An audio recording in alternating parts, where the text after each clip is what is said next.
बुलेटिनमध्ये आपण जगभरातील महत्त्वाच्या बातम्यांचा आढावा घेणार आहोत दुनियादारीच्या माध्यमातून। नायजेरियाच्या लागोसून वॉशिंग्टनला निघालेल्या युनायटेड एअरलाइन्सच्या विमानाला पुन्हा लागोसला परतून इमर्जन्सी लँडिंग करावं लागलं। एका जोरदार धक्क्याने अचानक 1000 फूट खाली विमान आलं होतं। या धक्क्यात 4 प्रवासी आणि क्रू मेंबर्स जखमी झालेत। विमानात 245 प्रवाशांसह 11 कर्मचारी होते। एका प्रवाशानं या घटनेचा व्हिडिओ शेअर केलाय। यामध्ये विमानाच्या आत खाद्यपदार्थाचे ट्रे आणि इतर वस्तू पडल्याचं दिसतंय। जखमींना उपचारानंतर त्यांना सोडून देण्यात आलंय। विमान अचानक खाली येण्याचं कारण मात्र अद्याप समजू शकलं नाही। अमेरिकेच्या संरक्षण मंत्रीपदी पीट हेगसेथ यांच्या नियुक्तीसाठी उपराष्ट्रपती JD व्हॅन्स यांनी मतदान केलं।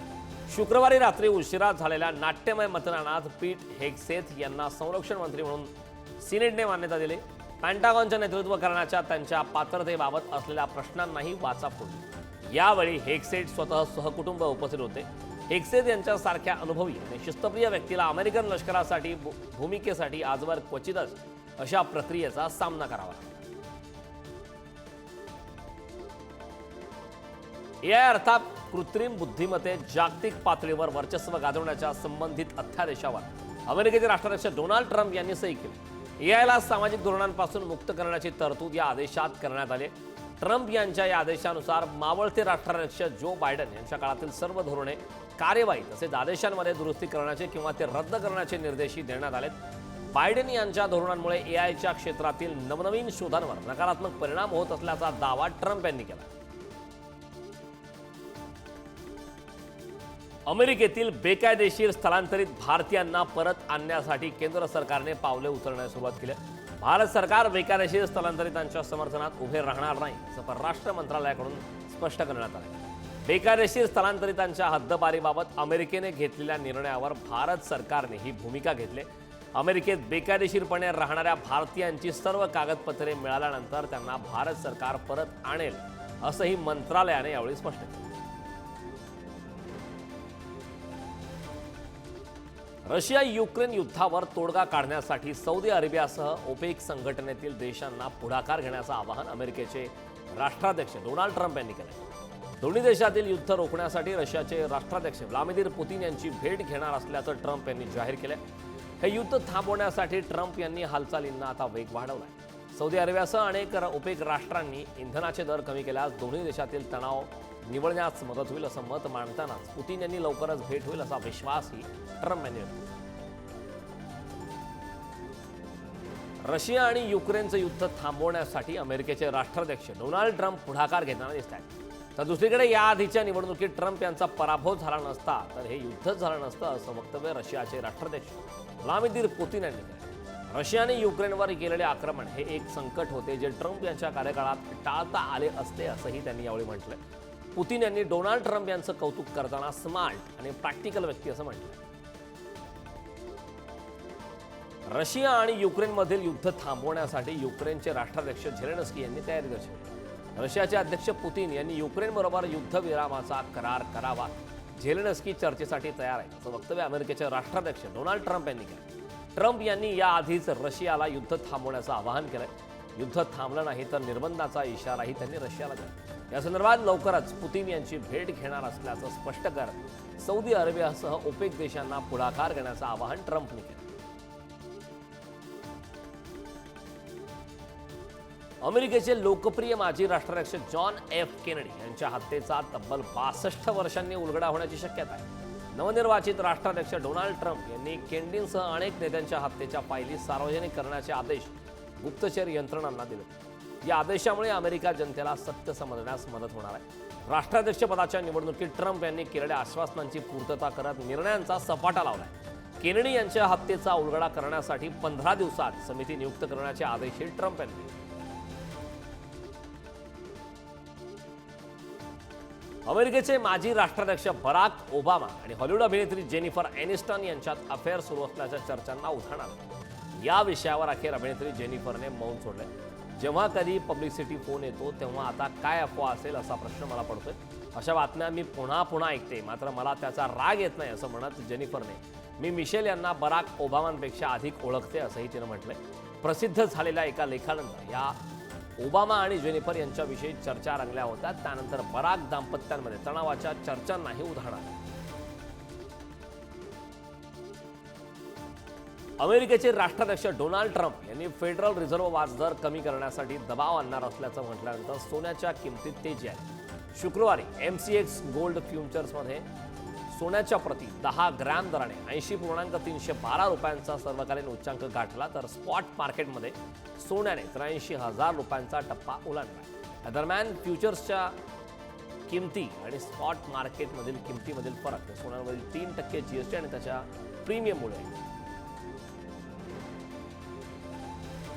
अमेरिकेचे राष्ट्राध्यक्ष म्हणून शपथ घेतल्यानंतर डोनाल्ड ट्रम्प यांनी जन्मसिद्ध नागरिकत्व रद्द करण्यासंदर्भातील आदेशावर स्वाक्षरी केली.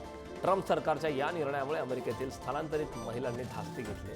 20 फेब्रुवारीपासून हा आदेश लागू होत असल्याने त्यापूर्वीच प्रसूती करण्याची मागणी अमेरिकेतील गर्भवती महिलांनी केली. तर सिझेरियनसाठी पुढाकार घेणाऱ्या सर्वाधिक भारतीय महिला असल्याचा दावा केला. भारतासोबतचे बांगलादेशचे संबंध बिघडल्यामुळे मन दुखावलं असल्याचं मत बांगलादेशच्या अंतरिम सरकारचे प्रमुख मोहम्मद युनुस यांनी व्यक्त केलं. दाओसमध्ये पार पडलेल्या वर्ल्ड इकॉनॉमिक फोरमच्या बैठकीवेळी युनुस यांनी हे वक्तव्य केलं. बांगलादेशचा नकाशा बनवल्याशिवाय तुम्ही भारताचा नकाशा बनवूच शकत नाही असंही त्यांनी यावेळी म्हटलंय. बांगलादेशची सीमा जवळजवळ पूर्णपणे भारताला लागून असल्याचं नमूद करत शेख हसीना यांच्या प्रत्यार्पणाचा मुद्दा देखील पुन्हा उपस्थित केला.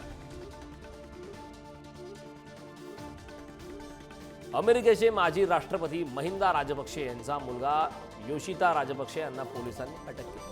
मालमत्ता खरेदीशी संबंधित भ्रष्टाचाराच्या आरोपाखाली त्याला अटक करण्यात आली. योशिता हे माजी नौदल अधिकारी आहेत. त्यांना बेलियाट्टा येथून अटक करण्यात आली. त्यांचे काका आणि माजी राष्ट्रपती गोटाबाया राजपक्षे यांचीही पोलिसांनी गेल्या आठवड्यात चौकशी केली होती. तर महिंदा राजपक्षे यांनी सर्वोच्च न्यायालयात याचिका दाखल केल्यानंतर योशिता राजपक्षे यांना अटक केली. व्हिसा मुक्त धोरणांतर्गत 2025चे पहिले क्रूझ जहाज चीनच्या फुजियान बंदरात पोहोचले.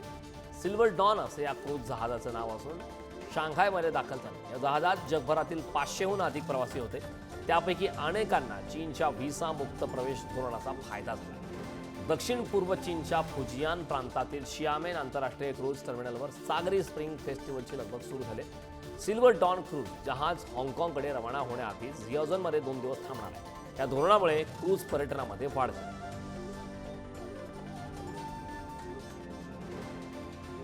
थायलंडच्या बँकॉकमध्ये प्रशासनाने सार्वजनिक वाहतुकीचा प्रवास विनामूल्य केला. वाढत्या वायू प्रदूषणामुळे सरकारने हा निर्णय घेतलाय. तर प्रवाशांना बस आणि इलेक्ट्रिक ट्रेन विनाशुल्क चालवण्याची मुभा देण्यात आली. या निर्णयामुळे रस्त्यावरील खासगी गाड्यांची संख्या कमी होऊन शहरातील प्रदूषण कमी होईल अशी अपेक्षा प्रशासनाला आहे. तर वाढत्या वायू प्रदूषणामुळे थायलंडमधील शेकडो शाळा सध्या बंद आहेत. लंडनमध्ये कंगना रनौतच्या इमर्जन्सीला चित्रपटाच्या प्रदर्शनादरम्यान खलिस्तानवादी दहशतवाद्यांनी धमकी दिली. चित्रपट सुरू झाल्यावर काही बुरखाधारी खलिस्तानी चित्रपटगृहात घुसत प्रेक्षकांना धमकावत शो बंद पाडलाय. तर खलिस्तान्यांनी प्रेक्षकांना दिल्याप्रकरणी गृहमंत्र्यांनी हस्तक्षेप करावा अशी मागणी ब्रिटनमधील विरोधी पक्ष असलेला कन्झर्वेटिव्ह पक्षाचे खासदार बॉब ब्लॅकमन यांनी केली. पूर, भूस्खलन आणि चक्रीवादळ, उष्णतेची लाट या सर्व नैसर्गिक आपत्तीचा मुलांच्या शिक्षणावर परिणाम झालाय. त्यामुळे जगभरात 24.2 कोटी मुलांना तर भारतातील 5,47,00,000 मुलांना शालेय शिक्षणापासून वंचित राहावं लागतं. 7 पैकी एका मुलाचे शिक्षण हवामान संकटामुळे थांबल्याचं युनिसेफने म्हटलंय. हवामान बदलांमुळे आलेल्या आपत्तीचा आशिया आफ्रिका खंडातील गरीब देशातील विद्यार्थ्यांना सर्वाधिक फटका बसलाय. भारत हा हवामान बदलाच्या प्रतिकूल परिणामांसाठी अत्यंत संवेदनशील देश आहे. पाकिस्तानच्या तुरुंगात असलेल्या भारतीय मच्छीमाराचा मृत्यू झाला. बाबू असे या मच्छीमाराचं नाव असून बाबूला पाकिस्तानी अधिकाऱ्यांनी 2022 मध्ये अटक केली होती. बाबूने शिक्षा पूर्ण करूनही पाकिस्तानी अधिकाऱ्यांनी त्याला सोडले नाही. गेल्या 2 वर्षात 8 भारतीय मच्छीमारांचा पाकिस्तानात मृत्यू झालाय. तर शिक्षा पूर्ण झालेले 180 भारतीय मच्छीमार सुटकेच्या प्रतीक्षेत आहेत. तसेच कैद्यांच्या लवकर सुटकेचा मुद्दा भारत पाकिस्तानकडे सातत्याने मांडतो.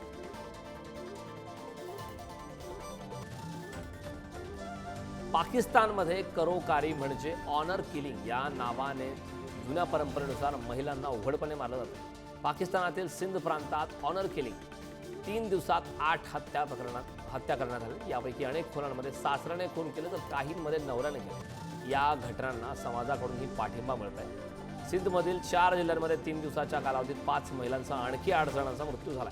आरोपीपैकी एक भोरल चाचर होता. त्याने त्याच्या सुनेला आणि तिच्या प्रियकराला गोळ्या घातल्या. इराणमध्ये 2 मुलींना चापकांच्या 99 फटके मारण्याची शिक्षा होण्याची शक्यता दिसते. तेहरानच्या युद्ध स्मारकाजवळ 2 मुलींनी नृत्य करत त्यांनी व्हिडिओ बनवला होता. हा व्हिडिओ व्हायरल झाल्यानंतर त्या दोघींना अटक करण्यात आली. ज्या इंस्टाग्राम खात्यावरून त्या पोस्ट करण्यात आल्या होत्या ते ब्लॉक करण्यात आलं होतं. तेहरानचं हे स्मारक 1980 ते 82च्या इराण युद्धात शहीद झालेल्या सैनिकांच्या स्मरणात बांधण्यात आलंय. सार्वजनिक ठिकाणी नृत्य करणे हा इराणमध्ये गुन्हा मानला जातो. आतापर्यंत अनेकांना या गुन्ह्यात कठोर शिक्षा सुनावण्यात आली. पंतप्रधान नरेंद्र मोदी यांनी इंडोनेशियाचे राष्ट्राध्यक्ष प्रबोवो सुबियांतो यांची दिल्लीतील हैदराबाद हाऊस येथे भेट घेतली. प्रजासत्ताक दिनाच्या दिल्लीतील आयोजनावेळी सुबियांतो प्रमुख पाहुणे म्हणून उपस्थित राहणार आहेत. भारताच्या पहिल्या प्रजासत्ताक दिनी इंडोनेशिया अतिथी देश होता. आता भारताचा 75वा प्रजासत्ताक दिन साजरा होत असताना पुन्हा इंडोनेशिया या ऐतिहासिक क्षणाचा साक्षीदार होणार आहे असं मत पंतप्रधान नरेंद्र मोदी यांनी प्रबोवो यांच्या स्वागतावेळी केलं. वायएसआर काँग्रेसचे खासदार विजयसाई रेड्डी यांनी राजकारणातून निवृत्ती घेण्याचा निर्णय घेतला. रेड्डी यांनी राज्यसभेच्या खासदारकीचा राजीनामा दिला तर यानंतर कोणत्याही राजकीय पक्षात सामील न होण्याचा निर्णय रेड्डींनी घेतला. माझा राजीनामा कोणत्याही पदासाठी किंवा इतर लाभासाठी दिला नसल्याची भूमिका विजयसाई रेड्डी यांनी मांडली. माझ्यावर कोणाचाही दबाव नसून हा निर्णय पूर्णपणे वैयक्तिक असल्याचं स्पष्टीकरण देण्यात आलं. आपने जाहीर केलेल्या बेईमानांच्या यादीत काँग्रेस नेते राहुल गांधींचाही समावेश केल्यामुळे एकच खळबळ वाटते. दिल्लीत विधानसभेच्या निवडणुकीची रणधुमाळीची रंगत वाढू लागली. या धडाक्यात रिंगणात असलेले आप, भाजपा आणि काँग्रेस एकमेकांवर टीकास्त्र टाकताना दिसत आहेत. इंडिया आघाडीचे घटक पक्ष असलेले काँग्रेस आणि आप आमने सामने उभे ठाकल्यामुळे त्यांच्यात वार पलटवार होताना दिसत आहे. आपण भाजपनंतर आता थेट काँग्रेसलाच लक्ष करण्यास सुरुवात केली. दिल्ली विधानसभा निवडणुकीला आता अवघे काही दिवस उरलेत. पक्षांचा प्रचार शिगेला पोहोचताना दिसतो.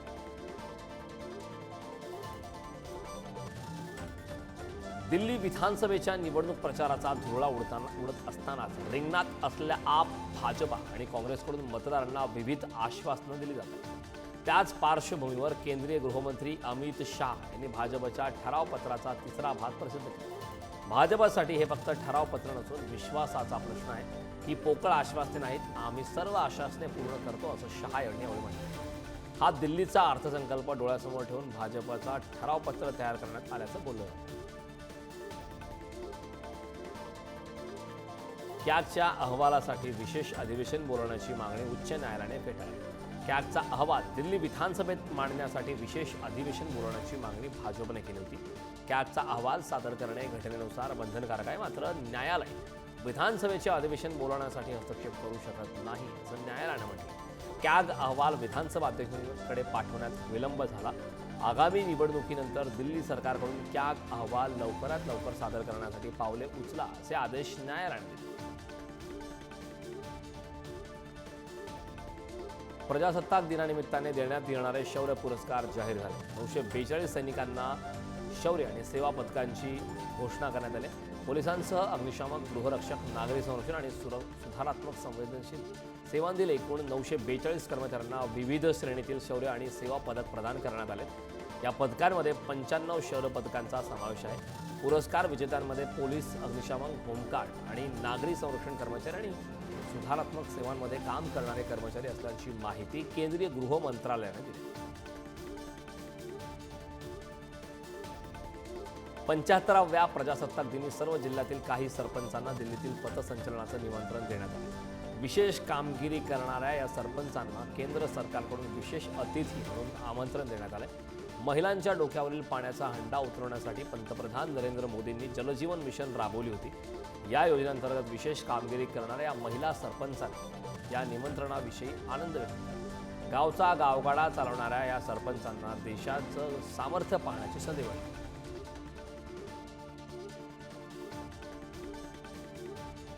उत्तर प्रदेशच्या प्रयागराज येथील महाकुंभ मेळ्यात पुन्हा एकदा आग लागल्याची घटना घडली। महाकुंभ मेळ्यामध्ये जाणाऱ्या मुख्य रस्त्यावर 2 पार्क केलेल्या वाहनांना आग लागली। पार्किंगमध्ये उभ्या केलेल्या वाहनांना वाढत्या उष्णतेमुळे आग लागल्याची माहिती समोर येत आहे। आगीची माहिती मिळताच अग्निशामक दलाच्या किमान 7 गाड्या घटनास्थळी पोहोचल्या आणि आग आटोक्यात आणली। यात कोणतीही जीवितहानी झाली नाही आणि सर्वजण सुरक्षित आहेत अशी माहिती पोलिसांनी दिली।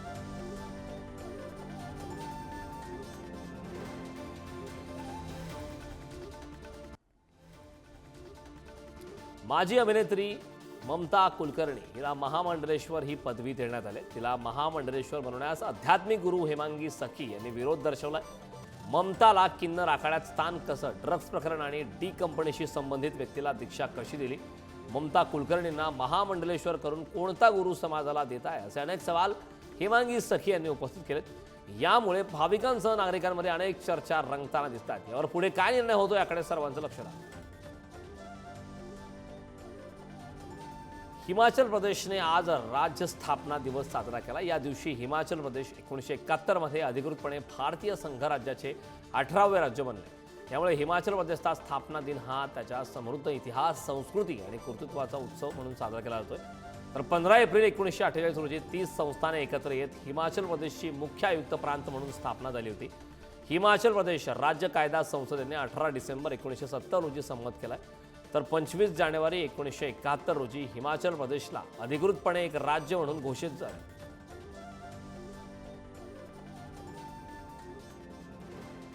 जम्मू आणि काश्मीरसाठीची वंदे भारत एक्सप्रेसची प्रतीक्षा आता जवळपास संपली। या रेल्वेची चाचणी आता पूर्ण झाली। भारतीय रेल्वेने आज श्री माता वैष्णोदेवी कटरा रेल्वे स्थानक ते श्रीनगर रेल्वे स्थानकापर्यंत पहिल्या वंदे भारत रेल्वेची चाचणी घेतली। या मार्गावर भारतातील पहिला केबल स्टेड रेल्वे पूल अंजीखड आणि जगातील सर्वात उंच रेल्वे पूल चिनाब पूल आहे। या दरम्यान वंदे भारत रेल्वे आज जगातील या सर्वात उंच रेल्वे पूल चिनाबावरून धावली। छत्तीसगडच्या सुकमा जिल्ह्यातून 2 महिलांसह 6 नक्षलवाद्यांना अटक करण्यात आली। दोन्ही महिला नक्षल्यांवर प्रत्येकी 2 लाख रुपयांचे बक्षीस जाहीर केले होते। अटक केलेले सर्व नक्षलवादी टेकलगुडेम कॅम्पवर 2024 साली झालेल्या हल्ल्यात सहभागी होते। जगरगुंडा पोलीस आणि 165 सीआरपीएफ यांना नक्षलवाद्यांनी अटक केली। महाराष्ट्रातील एका पर्यटकाचा आठवड्याभरापूर्वीच गोव्यात पॅराग्लायडिंग करताना मृत्यू झाला होता। या घटनेनंतर गोवा सरकारने राज्यभरातील पॅराग्लायडिंग उपक्रम स्थगित केलाय। याबाबत पर्यटन संचालक केदार ए नाईक यांनी आदेश जारी केलाय।